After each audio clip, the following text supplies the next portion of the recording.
L'empereur philosophe Marc Aurèle a écrit un jour : tu pourrais quitter la vie à l'instant.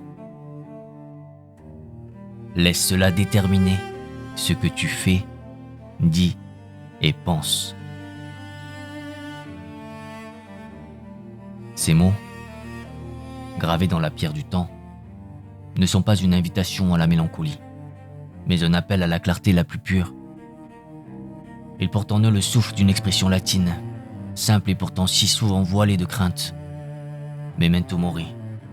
Souviens-toi que tu vas mourir. Je sais. Pour vous, peut-être, cette phrase résonne avec une gravité qui frôle l'angoisse.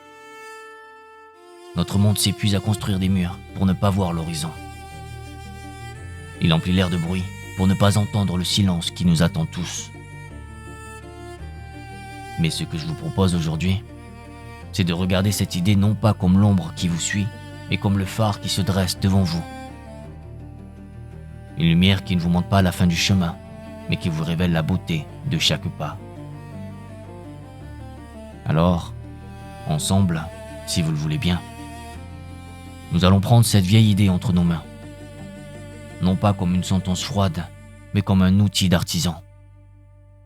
Un outil pour sculpter une vie plus intense, plus juste, plus vibrante de gratitude. Notre voyage nous mènera aux origines de ces mots, dans le tumulte d'une Rome triomphante. Nous nous arrêterons devant l'étoile des maîtres pour y lire les symboles du temps qui passe.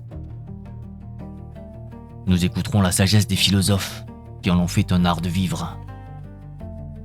Et nous verrons comment, aujourd'hui même, dans le tourbillon de nos vies, cette conscience peut devenir la plus fidèle des boussoles. Pour découvrir, enfin, que ce souvenir de la fin est peut-être le plus beau secret pour apprendre à commencer vraiment à vivre.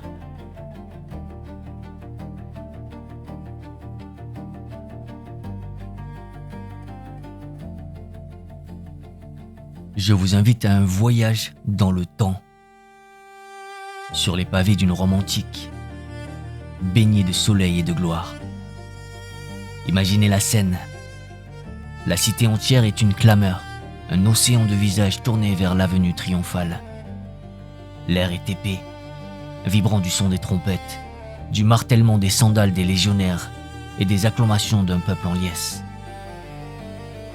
Il y a l'odeur de l'encens qui brûle sur les autels, mêlée au parfum vert et amer des couronnes de laurier.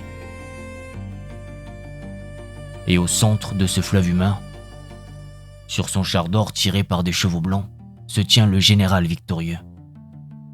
Pour un jour, il n'est plus un homme, il est Rome elle-même. Son armure étincelle, capturant le soleil. Son visage est levé vers le ciel. Son âme est ivre de sa propre lumière. Il est au zénith de sa vie, au sommet du monde. Dans les yeux de la foule, il est presque un dieu, un être touché par l'immortalité. Mais si vous regardez bien, juste derrière lui, sur ce même char de gloire, se tient une autre figure, une ombre dont cette lumière éclatante. Ce n'est pas un sénateur, ni un soldat décoré, c'est un esclave. Il ne porte ni trophée, ni étendard. Son unique rôle, sa seule et immense responsabilité, est d'être le contrepoint silencieux à la clameur du monde.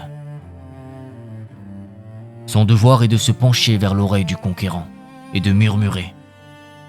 Pas une fois, mais encore et encore, comme le ressac d'une vague discrète sur le rivage d'un océan de fierté. Et que lui dit-il, ce souffle dans le tumulte? Il lui dit 3 choses en latin. Respice post te. Hominem te esse memento. Memento mori. Regarde derrière toi. Souviens-toi que tu n'es qu'un homme. Souviens-toi que tu vas mourir. Ce n'était pas une cruauté, ce n'était pas une tentative de gâcher la célébration. C'était un acte de sagesse profonde, un cadeau d'une valeur inestimable. C'était l'encre jetée au milieu de la tempête de l'ego, un remède contre cette fièvre que les Grecs appelaient l'hubris, l'orgueil démesuré, qui fait croire aux mortels qu'ils sont des dieux. Car ce murmure ne disait pas « ta victoire est vaine », il disait « ta victoire est humaine ». Il rappelait au héros du jour que sa gloire, aussi immense soit-elle, prenait racine dans la même terre que celle du plus humble citoyen. Ce murmure n'était pas là pour éteindre la flamme de la gloire, mais pour l'empêcher de consumer l'homme qui la portait.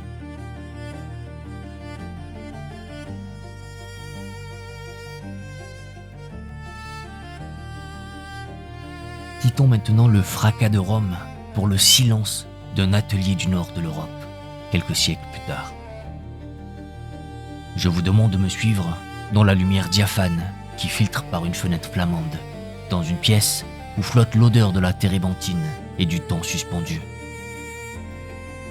C'est ici que les peintres ont donné un visage au memento mori, à travers un art qu'ils ont appelé vanitas. Vanité. Ce mot, pour nous, évoque l'orgueil. Mais sa racine plus profonde signifie le vide, le fugace, ce qui est voué à disparaître comme la brume du matin. Et ces peintures sont des poèmes silencieux sur cette impermanence. Regardez avec moi cette toile imaginaire, qui est pourtant la somme de toutes les autres. Sur une table de bois sombre, le peintre a disposé des objets, non pas au hasard, mais comme les mots d'une phrase essentielle. Au centre, posé sur le bois, il y a un crâne humain.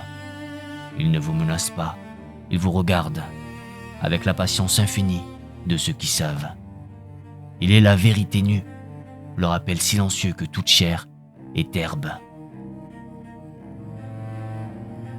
À côté de lui, un sablier laisse s'écouler ses derniers grains de sable. Ou peut-être une bougie exhale sa dernière volute de fumée. Chaque grain qui tombe, chaque goutte de cire qui fond, est un battement de cœur du temps qui nous est offert et qui nous est repris. Autour s'étalent les trésors du monde, l'éclat froid des pièces d'or et des perles dans une coupe. Les pages d'un livre savant ouvert sur un passage complexe. Le silence d'un luth dont les cordes ne vibrent plus. La richesse, le savoir, le plaisir. Toutes les quêtes qui remplissent nos jours. Et puis, juste là, dans un vase, une rose magnifique, mais dont un pétale déjà se courbe vers la terre, tandis qu'un fruit à ses côtés porte la première ride de son déclin. Cette peinture n'est pas un message de désespoir, c'est une question posée à votre âme. Face à la certitude de la fin, quelle est la valeur véritable de ces accumulations?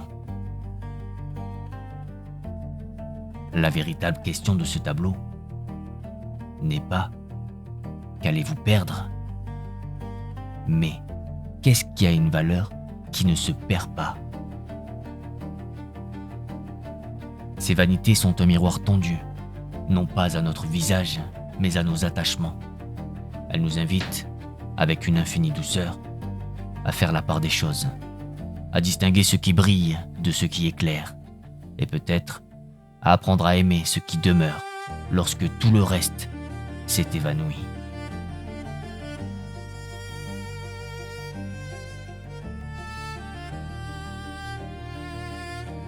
On a souvent vu les stoïciens comme des statues de marbre, le cœur insensible au vent du monde.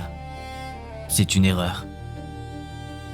Ils n'étaient pas des maîtres de la résignation, mais des artisans de l'existence. Pour eux, La philosophie n'était pas une pensée lointaine, enfermée dans les livres. C'était un art de vivre, un entraînement de chaque instant. Et leur outil le plus précieux était la conscience de leur propre finitude, pas comme une source de peur, mais comme une source de force. Laissez-moi vous confier un secret, un des plus beaux que nous ait légué le philosophe Sénèque. Il nous invite à ne pas voir notre vie comme une longue ligne droite qui file vers un point final lointain. Il nous propose plutôt de la regarder comme un collier de perles, où chaque journée est une perle unique, une vie en miniature, complète et parfaite en elle-même. Imaginez, le matin, quand le premier rayon de lumière touche votre visage, c'est la naissance de cette vie.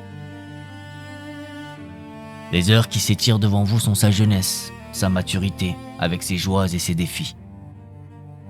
Et le soir, quand le soleil se retire et que le monde s'apaise, c'est sa fin paisible. Et que faire, me direz-vous, de cette idée ? En faire un rituel, un dialogue intime avec vous-même, avant de vous endormir. Quand la journée referme ses paupières, demandez-vous.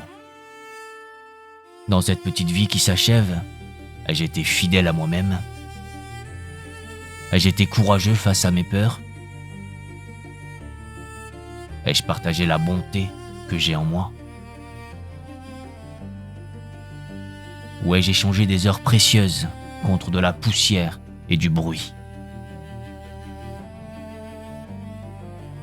Cette pratique, voyez-vous, transforme tout.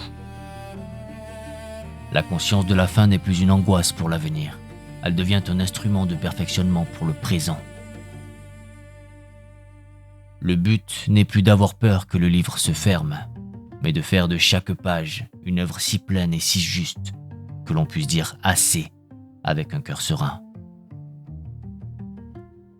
Car il ne s'agit pas, comme le disait Sénèque, d'ajouter des années à votre vie, mais d'ajouter de la vie à vos années. Et alors la mort cesse d'être cet ennemi qui vous attend au bout du chemin. Elle devient votre plus intime conseillère, celle qui, chaque matin, vous murmure à l'oreille « Cette journée est un trésor, vis-la bien ».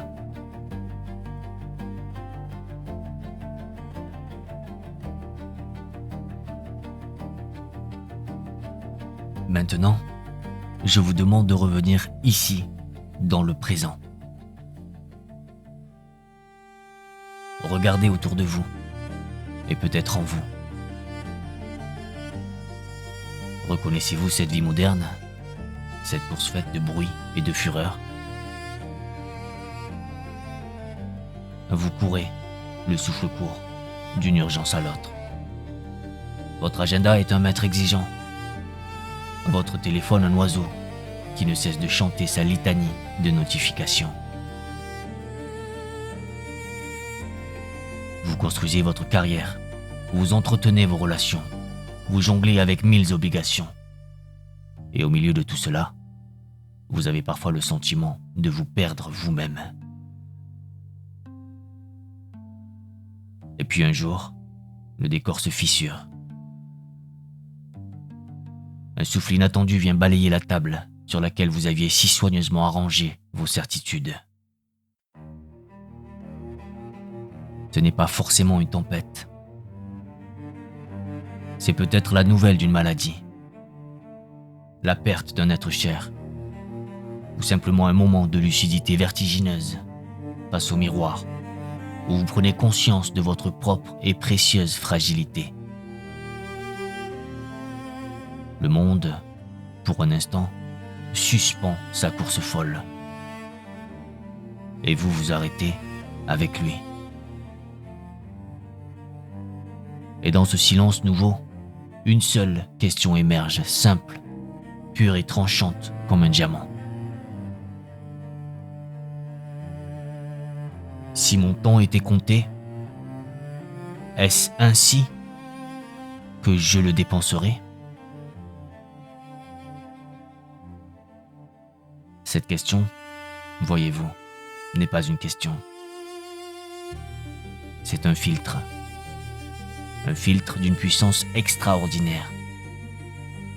À travers lui, vous regardez votre vie et soudain, le paysage change. Les urgences d'hier deviennent dérisoires. Les querelles d'orgueil se révèlent être des jeux d'enfants dans une cour de récréation.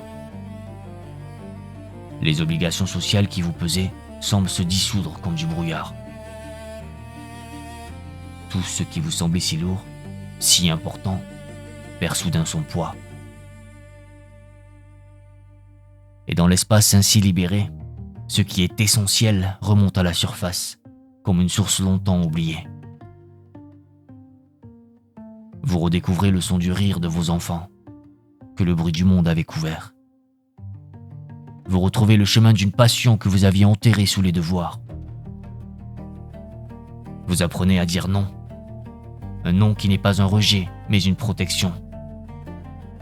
Un non qui vous permet enfin de dire un oui total, un oui du plus profond de votre âme, à ce qui compte véritablement.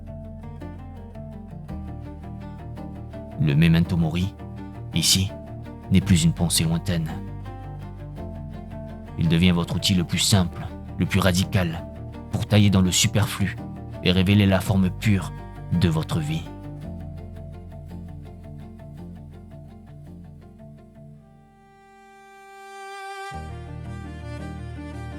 Vous êtes-vous déjà demandé pourquoi nous, êtres éphémères, nous passons tant de temps à bâtir des choses qui durent?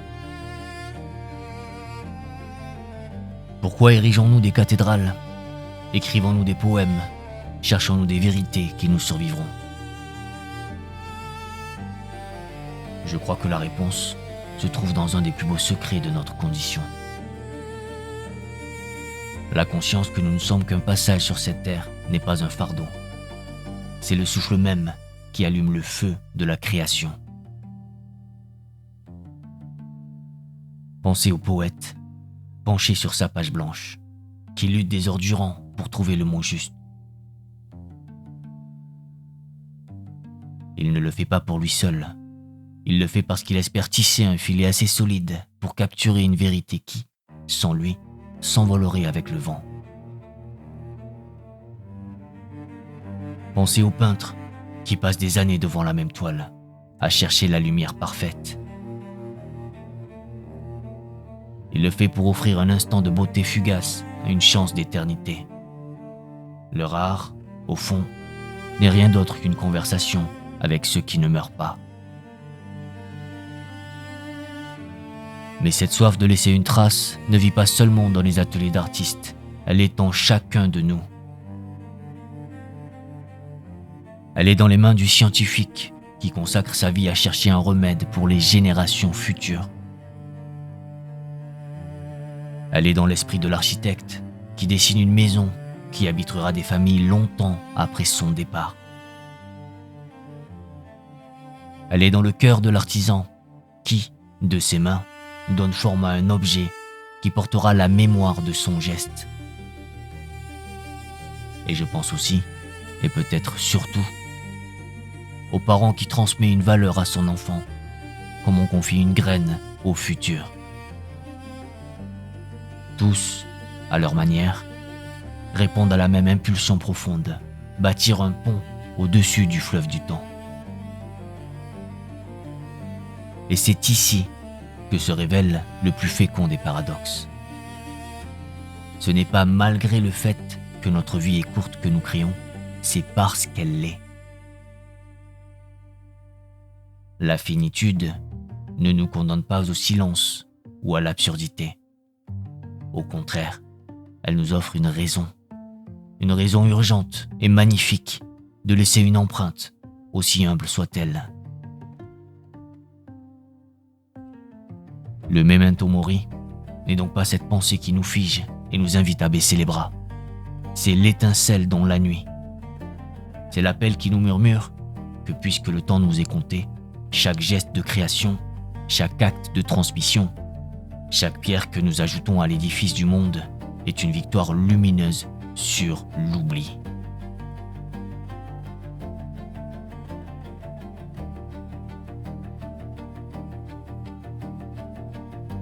Nous arrivons au terme de notre chemin partagé. Et vous voyez, maintenant, que ces mots Memento Mori ne sont pas une pierre sombre et unique. Ils sont un prisme qui capture la lumière et la révèle en une multitude de couleurs.